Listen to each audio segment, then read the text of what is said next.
Good evening. Welcome to the Village Board meeting for the Village of Pleasantville, New York. Today is Monday, March 14. If you are watching live today, Monday, March 14, we encourage you to call in if you have comments or questions. Our call-in number is 769-1677. Our next scheduled meeting is a work session a week from today, Monday, March 21 at 7 p.m. And our next regular meeting is 2 weeks from today, Monday, March 28 at 8 p.m. with a work session at 7 p.m. A couple of announcements to make right up front, and the first is that tomorrow, Tuesday the 15th, is the Village Election Day. The election will be held in the old Ambulance Corps building on Marble Avenue. That's a new voting location for most of you. The Ambulance Corps, as you may be aware, has moved to a new location over near the Thornwood Water District, and so the Pleasantville Ambulance Corps building is the site of tomorrow's village election. The polling hours are 7 a.m. to 9 p.m. And there are two trustees up for election, Mindy Berard and Brian Scarstead, both running unopposed. And the village justice position is also up for election with two candidates, Village Justice John Curley and his opponent Joseph Stargiotti. So two trustee positions unopposed and a contested election for the Village Justice. So that's again tomorrow, Tuesday, March 15, 7 a.m. to 9 p.m., Pleasantville Ambulance Corps Building, 48 Marble Avenue. A bunch of other things to comment. It's been an eventful week in a variety of ways. The first of which, as we all know, is that we were inundated, as was most of the Northeast in the past week, by two bouts of heavy rain that produced flooding all over the place, and I know lots of us have wet basements, myself included, but it also re-engaged the issue that we have suffered with for a very long time, and that is the impact on the village of Pleasantville when the Sawmill Parkway gets flooded and gets closed. As you may recall, a few years back, the county put some extra asphalt on top of the most flood-prone section of the Sawmill Parkway, and that reduced significantly the number of times the sawmill has had to close because the road is a little bit higher. The report at the time is that the sawmill is all built on marshy land, and that as soon as you put extra asphalt on it, it starts the slow process of sinking. So there was a discussion engaged at that point that's been engaged several times ever since about whether there is a long-term fix to the flooding that happens between Grant Street and Marble Avenue. And I think it is probably fair to say that in the current economic environment and given the state's yawning budget deficit, it is hard to imagine that the State Department of Transportation will be investing much money, if any at all, on improvements, and highly unlikely that they're going to be investing any serious money at the level that would truly solve this problem. So we're struggling our way along. We're having enough trouble getting DOT to maintain the existing state roads, even in a minor way, at the present time. So I think it would be unrealistic for any of us to offer much hope that a long-term fix for the flooding at the Sawmill Parkway in our vicinity is likely to get fixed anytime soon. I've had a whole bunch of conversations, not only with some of the neighbors who are affected by the heavy traffic, but also with our police chief, Tony Charlitti, and also with the Westchester County Police. And lots to be said on that subject, and more will be said over the next few weeks. But the reality is that when the sawmill gets closed at Grant Street, there is a huge amount of traffic that's funneled off the parkway into the village of Pleasantville, and all those people need to find their way back to some southbound or northbound direction. So one of the things we have had some chats about in the last week is whether there's some means by which a network of detour signs could be at the ready to be deployed relatively easily to help people when they come off find their way to the right place, which might, at least in a very modest way, reduce some of the confusion that's attached to it. But the reality is there are just far, far, far more cars than anybody can realistically expect can be managed on our roads and at our intersections. It was about as bad as it gets this week when you had road closures at multiple places along the Sawmill Parkway. You had Elmsford underwater with 9A completely closed. You had Marble Avenue closed at the railroad bridge at Thornwood, and at one point even closed closer to McDonald's. Pretty much everywhere you go, there was something keeping you from getting where you were trying to go. So hopefully those are conditions that don't repeat themselves too often, but shockingly and amazingly, they repeated themselves within a 5-day period this week. So grim situation, to say the least. I do think that it's the opinion of the Pleasantville Police Department, and that opinion is mostly supported by the people I talked to with the county police, who are in charge of traffic supervision on the Sawmill Parkway under contract to the state, that active management of the traffic jams in Pleasantville is probably not a whole heck of a lot better than passive management of it. That being to suggest that an attempt by police officers to stand at all the various corners and direct people and try to control the flow of traffic through it in limited ways might be helpful, but when you get lines of cars as far as we had them, both of those two police entities are not too optimistic that there's an awful lot to be done about it. So I know how difficult this is for some of the neighborhoods that get inundated by traffic at this time, and we are going to continue that discussion. But I don't think that there is an easy fix, and if there had been an easy fix, somebody would have found it sometime in the last 50 years, which it turns out is the scope of this problem. So difficult circumstances all the way around, and I know how difficult it is. I don't mean in any way to diminish the impact this has on people trying to get where they need to go and on people trying to enjoy the quiet comfort of their homes, but when the Sawmill floods, there's going to be a major impact on the village of Pleasantville, and there isn't too terribly much we can do about it. So the other thing that a number of people have asked us all about is that there was an incident that required a fairly significant police response up at the cottage school a couple of weeks ago, and you may have read about in the newspaper some comments by Chief Alagno of Mount Pleasant, who is the police chief who is responsible for that jurisdiction. The cottage school is right on the edge of the village of Pleasantville, but actually in the town of Mount Pleasant, and so the Mount Pleasant Police Department are the first responders to any calls that come from the cottage school. I've talked to our police chief and also to Chief Alagno and to Supervisor Mayberry, and everybody's obviously concerned about the impact on local services associated with responding to a large number of calls that take place at the cottage school. But by the same token, I'm happy to report that Chief Alagno believes that the cottage school administration is doing a good job, albeit a good job with some limited resources, in trying to improve their procedures, and am also able to report to everybody that although there are quite a number of calls that take place at the cottage school, there are really very, very few incidents that have taken place off the cottage school grounds, and very few incidents that had too much effect on the residents nearby in the town of Mount Pleasant and the village of Pleasantville. But it's obviously a source of significant concern, and Mindy Berard, who is also the legislative aide to Legislator John Nona, and I and John Nona are also all together going to be attending a meeting regarding the cottage school with the cottage school administration next week, and we'll be continuing to talk to everybody about maintaining the best practices that can be maintained and making sure that everything is being done that can be done. A couple of other things, one that is a happy report. The Pace University football team paid a visit to the Bedford Road School a couple of weeks ago on the occasion of Dr. Seuss's birthday, and I think it's a Right to Read week or something of that kind. So the Pace football team came on over and spent quite a bit of time at BRS reading Dr. Seuss books as well as some other books to the kids at BRS, and I'm sure the school district may have more to say about it, but it was certainly a happy event and one that was much appreciated by all of us to see the Pace football team assisting in that way and participating in a community activity. Anybody who is interested more about that, you can actually see some pictures and I think a brief video of that going on at the Pace football website. That's www.pacesetterathletics.com. So that was a happy event, and we thank the Pace administration as well as the Pace football team for coming over to take that on. A couple of other things I wanted to report, and that is that the Pleasantville Chamber of Commerce continues to run all kinds of interesting programs that help support the business community, and has recently run a Business Person of the Year award program, which occurs annually, and I won't report the winner. I'm not sure if they have officially reported it or not.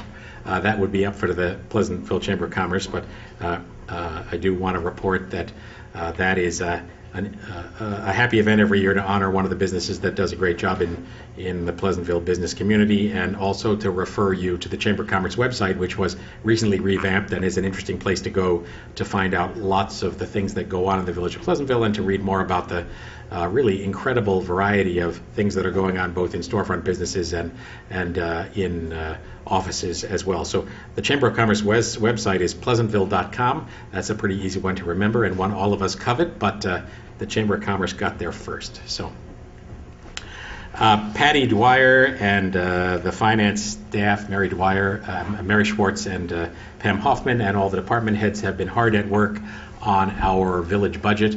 The village fiscal year begins June 1 and ends May 31, so we're now in the last quarter of the current fiscal year. State law requires that we post a tentative budget by March 20th, and so you can all look forward, with those of you who want to follow the budget, we will be posting a tentative budget on the website by March 20th, and at our regular meeting on March 28th, we'll have a presentation not only about the tentative budget for the next fiscal year, but also a report on the status of the year-to-date in our current fiscal year budget and the status of our fund balances, which are in essence the village savings account. So those of you who are interested can check out a PDF of the tentative budget as soon as March 20th on the website, and we'll have a link to it on the front page. Those of you who would like to hear the overview, tune in or come visit us at our regular meeting on Monday, March 28. We will post the required public hearing at which we solicit comment on the budget for Monday, April 11, and then anticipate voting on the budget in its final form, which may be different from the tentative budget. We use that month to review every line of the budget and to try to find ways to improve it or modify it. We anticipate that the board would vote on the budget by Monday, April 25, but in any event, we're required by law to have voted on it on or before May 1. So as it stands right now, we expect to have that vote on April 25, but if there's work to be done, it could be that we schedule a special meeting. So just to recap, March 20th, tentative budget on the website, March 28th, budget presentation on TV at the village board meeting, April 11, public hearing when comments are welcome on any aspect of the budget, and April 25th is the anticipated date for the vote. Patty, you can comment, but we are at this point a bit more optimistic than we might have been a few months ago about where we stand. I think we'll all be pleasantly surprised when, we talk about the results of current operations and how we've been very accurate with our budget predictions for this fiscal year. The revenues are all on target. Our expenses, other than some extraordinary expenses that we encountered for snow removal and overtime for police services due to some changes in the staff level of the police department, were all manageable. So we're going into next year with a pretty good position with respect to the status of all funds and their cash positions. So that's all good news, and I think it's important to tie back that to a couple of things that we've been working on really over the past year. And the first is a set of fiscal policies that we passed at the budget, around about the budget time last year, that established some new and permanent benchmarks for how the village will manage its finances. And one aspect of that was a commitment to try to move to a long-term capital planning model whereby some of the kinds of purchases that we have historically borrowed money for in the form of bonds, we would instead budget for on an annual basis, in essence, saving up so that at the point at which we need new trucks and things of that kind, instead of borrowing for them, we'd buy them for cash. So there are a couple of aspects of it that make it difficult to make the transition. What it means is that at a time period when we continue to pay debt service for the historic practice of bonding those purchases, we'll also be starting to try to fund capital funds to pay for those purchases outright in future years. So we are trying to make that transition, which I think all of us, both on the board and in the village administration, think is a right-minded step to take. We're trying to make those under rather difficult financial circumstances when we, just like every other municipality, are pinched in a whole series of ways with declining revenues and the like. So I'm happy to report that I think we'll be making some at least preliminary steps towards that new model of funding for that class of capital expense. And I also think that, as we've discussed in the past and will discuss again in more detail in the context of the budget, it makes an awful lot of sense for us to be forecasting our capital expenses 5 and 10 and 20 years out, obviously with a greater degree of specificity in the near term and more speculative in the later term. But ultimately, I think it's going to put us on a more solid footing and benefit the community overall, and hopefully save quite a bit of money in years to come in debt service for the kinds of purchases that we hope to fund through capital planning. The other piece of it is that we are in the midst of a continued effort to look at our overall staffing levels, and one of the reasons we're likely to produce some positive results of operations is that we have a number of full-time slots that have remained empty, including a number of slots in the police department that have been empty, and we have been looking at ways to reduce the overall village budget, and are going to be looking at that again this year and every year as we think down the road about the long-term alignment of what we need to do and who we need to do it, and how the village staff may morph as we anticipate retirements coming down the road. So more later, but I think the preliminary report is pretty positive. Last thing I wanted to mention, and this is a little bit of a plug for the school district, not really a village matter, but the Pleasantville High School play, which, as most of you know, is an undertaking that has great tradition behind it, a big and grand production, and really quite a fantastic community event that involves all kinds of people, not only kids in the school and parents of school kids, but people outside the school who help out and participate, and legions of community members who'd like to go and see it. This year it's The Wizard of Oz. The first 3 productions happened this past weekend, and there were a couple of sellouts. There are 2 more shows next weekend, one on Friday at 8 and closing night on Saturday at 8. If any of you have missed it and are inclined to go, I wholeheartely endorse your doing that. You can buy tickets online this year for the first time. Click into www.phsplay.org, and you can snap up one of the remaining few seats. I had the opportunity to welcome the mayor of Munchkinland on her official visit to Pleasantville, New York. So we are in the midst of a state visit of the mayor of Munchkinland and her Munchkin entourage, and you don't want to miss it, so phsplay.org. Anybody else have something else on the list? Have I consumed all the air in the room? I think we're good. I apologize on behalf of Mindy and Jonathan Cunningham, both of whom are unable to be here tonight, and for that reason we are modifying our agenda a little bit. We had a couple of resolutions on our agenda that referred to bonding for a project for the water district, but bond resolutions require a supermajority, that being 4 out of the 5 votes, and because we have a quorum of 3 but not a supermajority of 4 tonight, we're going to pull those resolutions and we'll bring them up at our next meeting. So those of you who follow along the agenda and wonder what happened to them, that's what happened. Any comments at all from the public? Anybody have anything to say? And again, remember, you're welcome to call in at 769-1677 with any comments or questions. None forthcoming. We can go to the resolutions. Steve, number 32. Resolved, the pre-check register dated March 14, 2011, covering check numbers 68745 to 68889 has been reviewed and is hereby approved as listed below. General Fund, $151,344.83. Miscellaneous Fund, $193.97. Water Fund, $6,927.14. Capital Fund, $662.66. The Refuse Fund, $4,972.92. Pool Fund, $6,167. Trust and Agency, $6,288 for a total of $176,556.52. Is there a second? Oh, we already have a second. Patty, I just had a question on page 13. Okay. Metropolitan Data Solutions. A couple of different items, license reader, etc. Is that the result of? Is that the new police equipment? No, this is for the pool fund. This is a new machine for the pool ID cards. Oh. We had a budget line of about just a little over $5,000 in this year's budget to buy the new. It's a camera system. It's a photo ID card. It's a nice program they've been working on. Okay. Actually. And so will that mean that everybody will get a new card this year? That's right. Yep. All right. Well, be on the lookout for that. All in favor? Aye. Aye. Motion approved. Ryan. Resolved that the Board of Trustees has reviewed the minutes of the meetings held on Monday, February 28th and March 7th, 2011. They are hereby approved.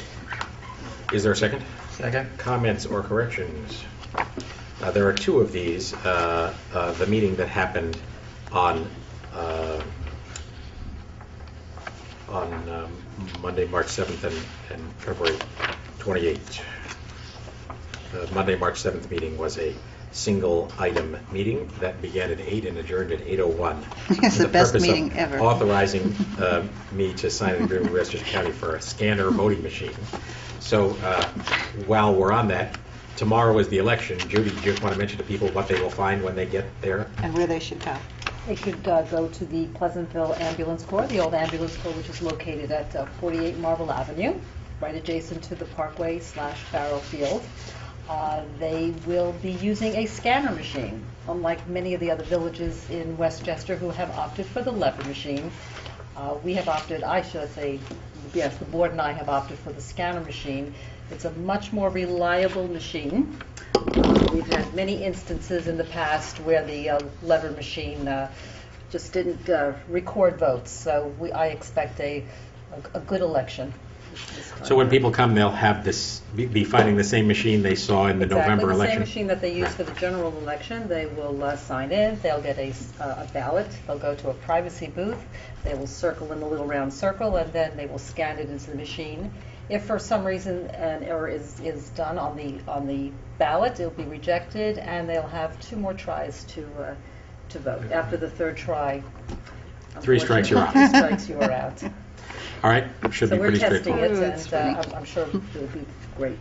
Thank you, Judy, for that, and thank you for bird dogging this issue. There was some last-minute craziness Yeah. attached to the state laws that were passed and rules, regs, et cetera, and it finally got ironed out. And Judy, as always, was among the leading members of the group of clerks in resolving that, not only on our behalf, but on behalf of other towns, too. So, all in favor?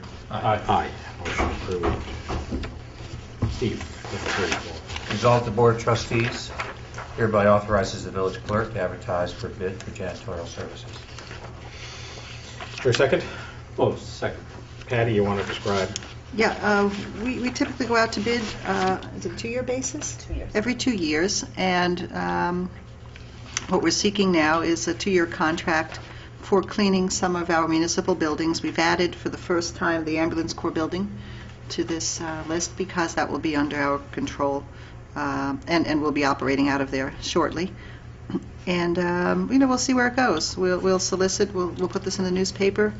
Typically, we get about 3 or 4 different vendors that compete, and hopefully we'll get a good price.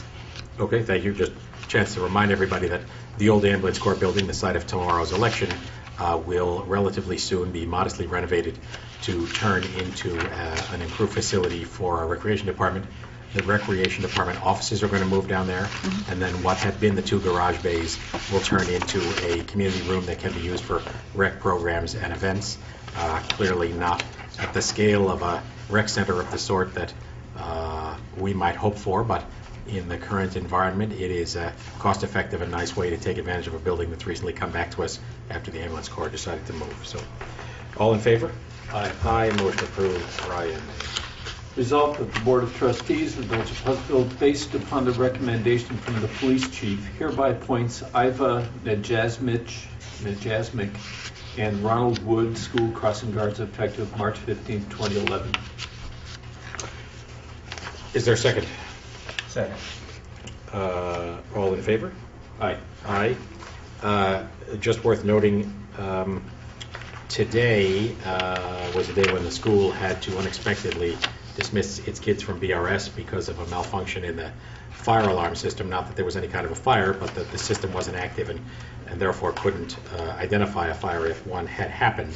And I just wanted to let parents know that when an unexpected early dismissal occurs, the village scrambles to try to fill the crossing guard posts that we have in about 10 locations around the village. And the problem we confront is that many of our crossing guards are anticipating coming back at the regular time and are not necessarily in the village or immediately available for an unexpected quick closure. So what happened today and what parents need to realize can happen in the future is that we scramble to cover those posts with crossing guards, with police officers if they're available. I think actually Chief Charletti was himself functioning as a crossing guard today, so that we try to scramble and resolve that as best we can, but parents cannot guarantee, we cannot guarantee that we can cover all the crossing guard posts in the event of a sudden and unexpected early dismissal. Did we vote on that? We did. Yes. Yes. Okay, number 36.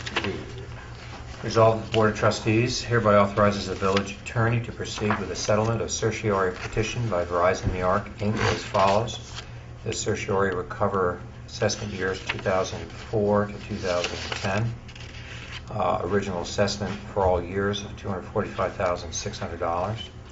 Corrected assessments ranging from $183,400 in 2004 to $150,150 in 2010, for a reduction again ranging from $62,200 to $95,450 per year, with refunds ranging from $3,995.98 to $7,620.25 per year, and further resolve that the village treasurer is authorized to issue the applicable refunds in the amount of $40,564.99 to the petitioner's attorney upon receipt of an executed order from the court. That amount, just to clarify, the $40,000 amount would reflect the refunds, collective refunds of all years from 2004 to 2010. Is there a second? Second. Some of you who watch all of our meetings may recall that this certiorari settlement with Verizon and the one that's the subject of the next resolution with Valvoline were on our agenda last time, and we tabled them based on some concerns about the nature of the decision and the nature of the reduction. Since then, the board met with our assessor, Jim Timmings, and with our attorneys from Keene and Bean to discuss not only these two specific settlements and the terms and basis for the agreements, but also the certiorari process in general, and came away in agreement with our assessor and with our legal counsel that these two settlements are appropriate for us to approve. I say that both to make it clear that we are watching these things as carefully as we possibly can, but also to remind people of the reality at the moment that there are quite a few tax grievances that we confront, and little by little it reflects a diminution in the overall tax base, so that as the tax base drops, even in the absence of any new spending, tax rates rise. So that is a long and complicated story, and much discussion in the past and more to come in the future about reassessment and revaluation and its impact not only on the local community but also on the distribution of the county tax levies. But it's a subject we'll talk more about in the coming year, but these two matters have been looked at quite carefully. So, all in favor? Aye. Aye. Motion approved. 37, Ryan. Resolved that the Board of Trustees hereby authorizes the village attorney to proceed with the settlement of certiorari petition by Valvoline Instant Oil and Galena Associates, LLC, as follows. These deal with the assessment years 2005 to 2010, and in each year the original assessment was $144,000. In 2005, there was a reduction of $19,625 for a refund of $12.9438. In 2006, there's a reduction of $45,330 for a refund of $3,103. In 2007, a reduction in the assessment of $50,045 for a refund of $33,546. In 2008, the corrected assessment produced a reduction, went down $64,460 for a refund of $4,749. In 2009, the refund was $5,382, and in 2010, the reduction brought a refund of $5,891.82 for a total refund of $23,965.74. Is there a second? Second. Ditto the comments made a moment ago about the Verizon settlement. So, all in favor? Aye. Aye, motion approved. Steve, number 30. Resolved that the Board of Trustees hereby authorizes the village administrator to sign the agreement with Maurice Wrangell for a pool facilities report. Said amount not to exceed $6,500. Is there a second? Second. Patty, you want to describe the circumstances that led us to Maurice and the scope of his work? Yeah, certainly. Maurice Wrangell is fairly well known as a swimming pool consultant. The village has used him in the past, in the 1990s, to help with some refurbishing of the Lake Street Pool Complex. He's also worked on pools in Lewisboro and Mount Kisco. Very familiar with the Westchester County Department of Health and its requirements for maintaining and upgrading public pool facilities. The Parks and Rec Advisory Board had asked that we take a look at the facility at Lake Street and look at it from a point of view of its operations and maintenance and what it would need going forward in order to stay in compliance with sanitary codes. And Maurice is proposing to provide an evaluation of our existing conditions to tell us what life expectancy we could anticipate with respect to filtration systems and pumps and the like, and what we would need to do if we were to upgrade some of those facilities with respect to the sanitary code. So he's proposing to pull this report together for about $6,500, and I think it's necessary to do that so we can do capital planning with respect to that facility. Thank you, Patty. And as Patty mentioned, Maurice has worked with us in the past and is a distinguished figure in matters of this kind. So it turns out that, as is true of lots of things in life, swimming pools seem like a pretty simple matter until you actually learn that there is quite an elaborate network of laws and rules and regulations that govern how they're built and how they're maintained and what you can do to them and what costs and requirements are triggered if you make any changes at all. So having a better handle on that is going to be a very positive thing going forward. All in favor? Aye. Aye. Motion approved. Number 39. Resolved that the Board of Trustees hereby authorizes the village administrator to engage the services of Valuation Plus for an appraisal of 80 Wheeler Avenue, this building. Said cost not to exceed $2,800. Is there a second? Second. This is triggered by the discussion that a lot of you have already heard parts of, and that is the village has engaged in a discussion about whether we could, whether it would make sense to undertake a three-way real estate transaction that would involve the village selling this building, 80 Wheeler Avenue, to a private owner and returning it to the tax rolls, likely leaving the police department here and leasing that space back since the police department is expensive to move, and our then taking the proceeds from this sale and purchasing the Methodist Church property on Bedford Road at Maple Hill. Methodist Church has been seeking to sell that property for a while, and we are one of the suitors that potentially interested in having it. And then the Methodist Church would propose to buy the old rec center, currently vacant, at Great Oak Lane and Bedford Road. So we've talked quite a bit about that. It isn't at this point in time clear whether that set of transactions will be feasible or not, but I can tell you that it's been an extremely interesting discussion, and one that was triggered in part by the availability of the Methodist Church and the interesting opportunities it presented for us potentially to end up with a more flexible facility that could accommodate more of our needs and potentially at lower cost down the road. It's given us pause in the course of this to consider this building, 80 Wheeler Avenue, which the village has not owned all that long, I guess about 10 or 12 years. Certainly at the time it was acquired, and really up until relatively recently, everybody envisioned that this would be the home of the village government for the rest of time, and indeed it may turn out to be. By the same token, it is a building that has some inflexibilities for the uses we put it to, and it is also a building that may have more space ultimately than we anticipate we'll need in the next 2 to 3 to 5 years.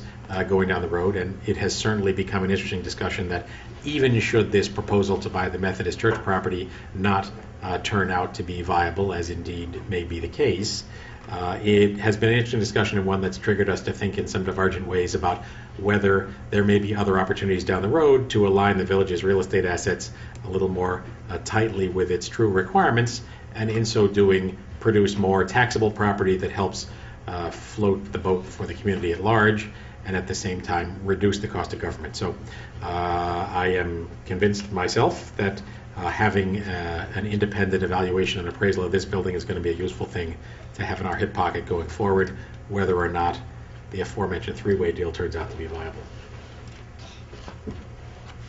All in favor? Aye. Aye. Motion approved. Number 40. Resolved, the Board of Trustees hereby approves the request from the Pleasantville Garden Club to use the gazebo at Memorial Plaza to hold their annual garden sale on Saturday, May 7th, 2011, from 6 a.m. to 1 p.m. and further authorizes the Public Works Department to block off 10 parking spaces on either side of the gazebo.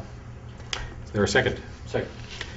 Thank you to the Garden Club for doing this annually, and my advice to all comers is get there early because they have great stuff at very fair prices and it sells out quickly. All in favor? Aye. Aye. Motion approved. Number 41, Brian. Resolved that the Board of Trustees of the Village of Pleasantville hereby approves the following budget amendments.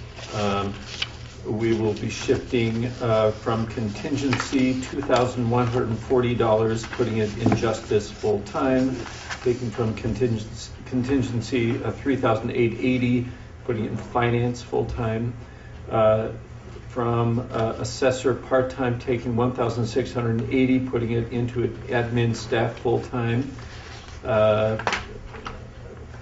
taking $3,810 from contingency, putting it into safety inspection full-time, taking $2,800 from contingency, putting it into street admin full-time, taking $2,870 from contingency, putting it into the Clinton Street Center full-time, transferring $500 from Clinton Street postage to Clinton Street equipment, and $2,300 from contingency to rec administration full-time, and finally taking $2,875 from contingency and shifting it to water administration full-time for a total of $22,885. Is there a second? Second. So we're required by law to balance our budget and to accurately reflect in our accounts what was spent. These reflect a paper transaction to move budgeted monies from a contingency line, which is not our fund balance line, but instead a line that was in the current fiscal year budget, to fund accounts that are short of money, and we follow that so that as we look at the plans for the next budget year, we see the original budget and then we see the amended budget reflecting any changes that occurred during the course of the year, both to trigger the question of why did that happen and also to make sure that the budget lines going forward for future years are realistic. All in favor? Aye. Aye. Motion approved. We're now pulling, for those of you who have the list of resolutions, the next 4 resolutions that refer to storm sewer system and water project in the Old Village, because we don't have the required supermajority tonight of 4 votes. And instead we'll jump to what had been the last resolution, now renumbered 2011 number 42. Steve. Resolved, the Board of Trustees hereby refers the proposed local law to amend the zoning ordinance by adding hours of operation for retail businesses in the A2 zoning district to the Planning Commission and the Westchester County Planning Commission. Is there a second? Second. The A2 commercial district is a commercial district that covers roughly 10 commercial parcels in the Old Village, right around the corner at Bedford Road, Broadway, and Hayes Hill. And it has been a subject of discussion for quite some period of time with the neighbors about the ways in which the zoning code might be modified to help mitigate the conflicts that inevitably occur when you have a commercial district that immediately abuts residential districts. So we are proposing this amendment to our zoning code that would restrict the hours of operation for retail businesses retail stores, banks, bakeries, delicatessens, and ice cream parlors with a maximum of 8 seats, provided its hours would be permitted, provided the hours of operation are no earlier than 6 a.m. and no later than 10 p.m. So the required process in this situation is that we make such a proposal and post it as a proposed local law, and then refer that, as Steve mentioned in the resolution, to the Planning Commission of Westchester County, as well as to our Pleasantville Planning Commission for comment, and it will eventually find its way back to the village board, having received that comment, where there will be a public hearing. All in favor? Aye. Motion approved. That would be the end of our resolutions. Anybody else have anything they want to bring up or comment on? Mayor, I have one item, if you Yes. don't mind. Trustee Berard had suggested that perhaps the board authorize me to apply for county funding under a program that the county has announced. They would have available funds for flood control projects. And it's her thinking, and I'm not certain yet, but it's worth trying, that we may be able to get funding for a portion of our water main improvement project up on Hayes Hill that involves storm drainage improvements.